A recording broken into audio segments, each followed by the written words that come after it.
आज बिहार में बाढ़ का मुख्य कारण गंगा और उसकी सहायक नदियों का बढ़ता जलस्तर है। पिछले कुछ दिनों से राज्य में और नेपाल के पहाड़ी क्षेत्रों में भारी बारिश हो रही है, जिससे गंगा, कोसी और बाया जैसी नदियों का जलस्तर लगातार बढ़ रहा है। पटना, समस्तीपुर और मुंगेर सहित कई जिलों के गांवों में बाढ़ का पानी भर गया है। गंगा नदी के जलस्तर में 24 घंटे के भीतर 55 सेंटीमीटर तक की वृद्धि दर्ज की गई, जिससे कई इलाकों में घर और फसलें डूब गई हैं। 9 सोर्स।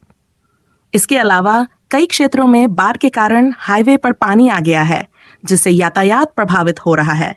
हजारों लोग विस्थापित हो चुके हैं और सड़क किनारे अस्थायी शरण ले रहे हैं। 2084 में भागलपुर में बाढ़ आने के महत्वपूर्ण कारण निम्नलिखित हो सकते हैं। 1. भारी वर्षा। अत्यधिक वर्षा होने पर गंगा और कोसी जैसी नदियों का जलस्तर बढ़ जाता है, जिससे बाढ़ की स्थिति उत्पन्न होती है। 2. नदी में गाद जमा होना। गंगा और उसकी सहायक नदियों में गाद की अधिक मात्रा में जमा होने से पानी के प्रवाह में बाधा आती है और नदियों का जलस्तर तेजी से बढ़ता है, जिससे बाढ़ का खतरा बढ़ जाता है। 3. जल निकासी की समस्या। भागलपुर क्षेत्र में उचित जल निकासी की कमी होने से पानी का जमाव होता है, जिससे बाढ़ की संभावना बढ़ जाती है। बांधों और तटबंधों की कमजोर स्थिति। पुराने या कमजोर बांध और तटबंध भी बाढ़ का कारण बन सकते हैं, क्योंकि उनके टूटने से पानी तेजी से फैलता है। 5. जलवायु परिवर्तन। जलवायु परिवर्तन के कारण मौसम में अनिश्चितता और असामान्य रूप से भारी वर्षा की घटनाएं बढ़ गई हैं, जिससे बाढ़ की संभावना भी बढ़ गई है। नीक्स। जल संसाधनों का अव्यवस्थित प्रबंधन। नदी तंत्र और जलाशयों का ठीक से प्रबंधन न होने से भी बाढ़ की समस्या गंभीर हो जाती है। ये सभी कारण 2024 में भागलपुर और आसपास के इलाकों में बाढ़ की स्थिति को प्रभावित कर सकते हैं। बाढ़ के समय में कुछ महत्वपूर्ण सावधानियां बरतनी चाहिए ताकि जान माल का नुकसान कम से कम हो।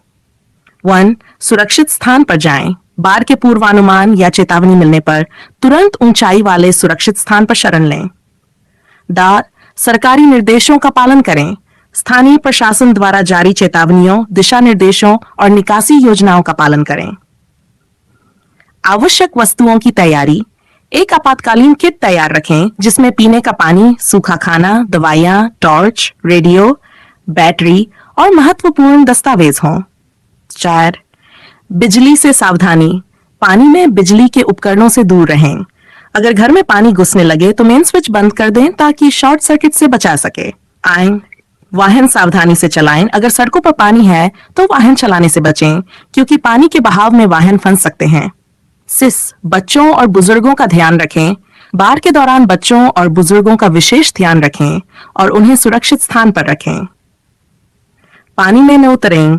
बाढ़ के पानी में पैदल चलने से बचें, क्योंकि पानी की गहराई और बहाव खतरनाक हो सकता है। स्वच्छता बनाए रखें। बाढ़ के बाद साफ और सुरक्षित पानी का ही उपयोग करें। बाढ़ के पानी में संक्रमण और बीमारियों का खतरा अधिक होता है। इन सभी सावधानियों का पालन कर आप बाढ़ के दौरान अपनी सुरक्षा सुनिश्चित कर सकते हैं। Please subscribe my channel NG Gyan. Please like, comment, share. Please subscribe my channel NG Gyan. Please subscribe my channel NG Gyan. Please like, comment, share.